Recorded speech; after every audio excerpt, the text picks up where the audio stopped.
In other words, while you're sinning, you could have been doing something else, and that would have helped your call. It would have helped your life. You know what I mean? So it's it's not just what you do, it's what you didn't do. When Jonah was in the fish, he wasn't just that he was in a fish, that's pretty bad. But he was not fulfilling his calling.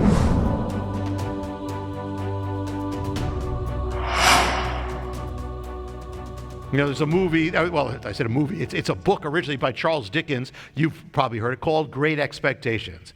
And it has in it a woman who was abandoned by her fiancé on the wedding day. And the rest of her life, she lives in a room with the wedding table and the wedding cake, everything's the same.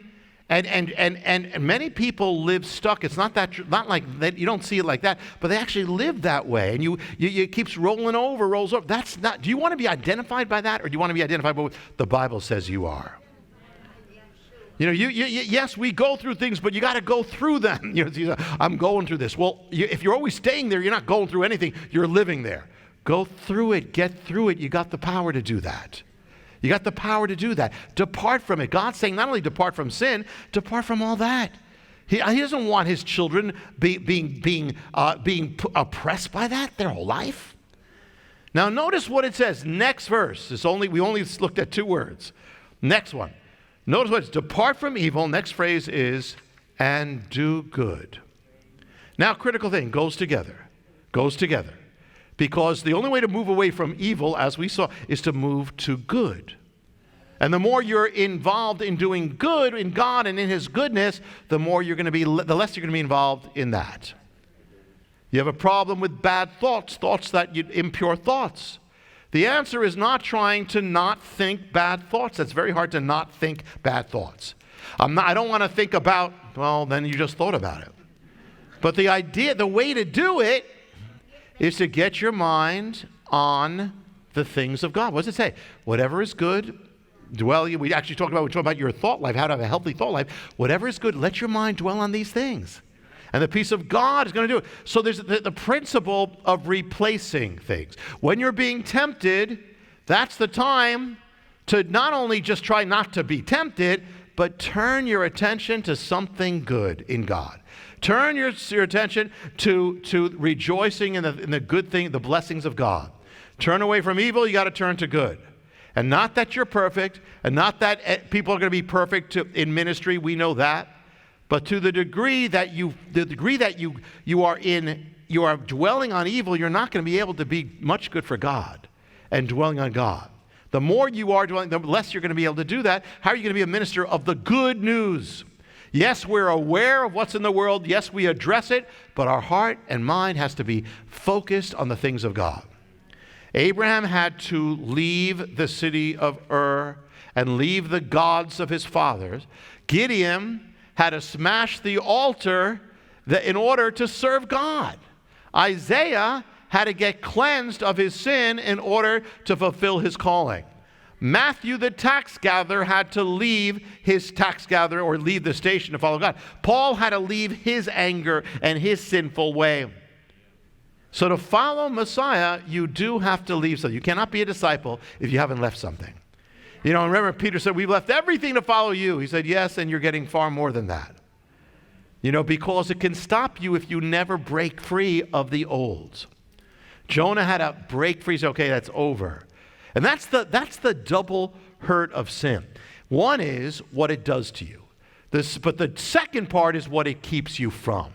In other words, while you're sinning, you could have been doing something else, and that would have helped your call. It would have helped your life. You know what I mean? So it's not just what you do; it's what you didn't do. When Jonah was in the fish, he wasn't just that he was in a fish. That's pretty bad. But he was not fulfilling his calling. It's a double thing. So doing good, getting into the will of God, is a double blessing, because you're doing good and you're not doing that other junk. You can't just not do evil. You need an antidote. And the opposite of being selfish is not, I'm going to try not to be selfish. It's getting into the love of God that you actually want to give to somebody. The opposite of being hateful is not by being nothing. It's actually by being loving that I hate, that I love that, and if I'm dwelling in the forgiveness of God, I'm going to want to forgive others. That's how it works. I can't work it up myself. I mean, I can try, but I cannot work up love. I need the love of God to do that. And then depart from evil means you have to go somewhere. And therefore, again, you cannot just be centered on what you're not supposed to do. Don't do this, don't do that. There's some people that's what they think of holiness is, I don't do this, I don't. And that's a part of it, but that's not the first part. That's the result of it. I'm not do this, I shouldn't be doing this. And that's tough when you're into all these knots. You'll go nuts by trying to do that. People in the Bible, they always had to let go because of what was ahead of them. Is the Israelites. They left Egypt. Well, now anybody would want to leave Egypt. We know that because of the slavery.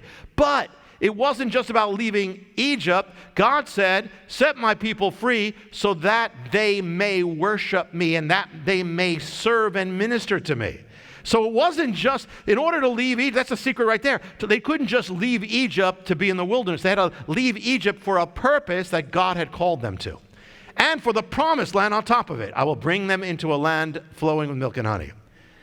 It's written, even Messiah, he died for you for the joy set before him. How do you go through all that? Well, it said for the joy. What's the joy? The joy, he didn't need anything. The joy was seeing you saved. That's the only thing. That's what he didn't have before, is you being saved. So the best way to leave something is to be focusing on the joy of what God has for you. And the calling that God has. Imagine you're on a plane and somebody asks you, where are you going? And you answer, well, I'm not going anywhere. I just want to leave the airport. I'm just here to leave New Jersey. Now, I understand that, but, I'm not here to go anywhere. That'd be ridiculous. It's not primarily, you're not in a plane to leave a place primarily. You're there to go somewhere. And so the key right there, powerful key, focus ahead. Paul said, I leave that which is behind me. I'm not looking there. I leave it behind and I'm focusing on what is ahead. That is key. And if I'm focusing on what's ahead, I'm going to go ahead. If I'm focusing on what's behind, I'm trying to leave, I'm not going to go ahead because I'm facing the wrong way. That also, by the way, goes with spiritual warfare. So it's like me sitting in a room trying not to think of Doritos. It doesn't work. Rather I should get my mind on something else. And so that is the best thing. Delight yourself in the Lord. He'll give the desire of your heart. Fill up. In the presence of the Lord is fullness of joy.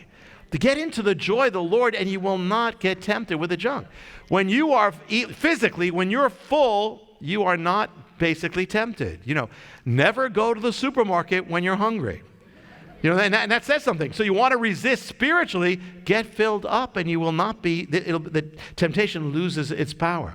So it says do good, but the Hebrew also means commit to doing good. Commit to good. It's not just that I'm going to do good. Okay, I am committed to get into your will, Lord, to get into the moving of your spirit. And it also means be busy with. Get yourself involved with, get busy in doing God's will. Make it every day you wake up, not just, I don't want to sin, that's good, I want to avoid sin, but how can I please you, Lord? It says we should be seeking up, how can I actually make you happy, Lord? Is it possible that behind the events transforming our nation and your life, New York Times bestselling author Jonathan Cahn reveals the stunning mystery and what it has to do with your life? What does the future hold? The Josiah Manifesto, the ancient mystery and guide for the end times. The book you can't afford not to read. Available wherever books are sold.